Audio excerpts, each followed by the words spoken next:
మైనంపల్లి హనుమంతరావు రాజకీయాల్లో ఎన్నో విభేదాలు ఎదుర్కొన్నారు.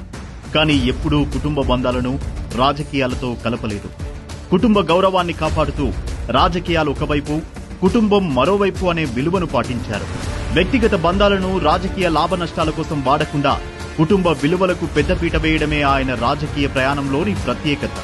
తండ్రి కొడుకులు ఒకరికొకరు అండగా నిలబడుతూ నమ్మిన సిద్ధాంతం కోసం, కుటుంబ గౌరవం కోసం నిలబడి తమ విలువలను కాపాడుకున్నారు.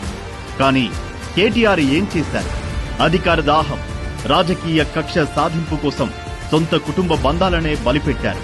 చెల్లెలు, బావ మాట్లాడుకున్న మాటలను చాటుగా వింటూ వాటిని రాజకీయం చేయడానికి ప్రయత్నించిన ఈ దొంగ బుద్ధి చూసి జనం చీత్కరించుకున్నారు.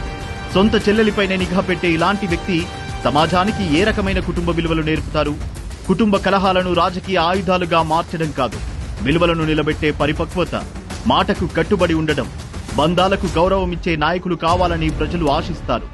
అధికారం తాత్కాలికం, కానీ కుటుంబ విలువలు శాశ్వతం. వాటిని కాపాడిన నాయకుడే ప్రజల గుండెల్లో నిలుస్తాడు.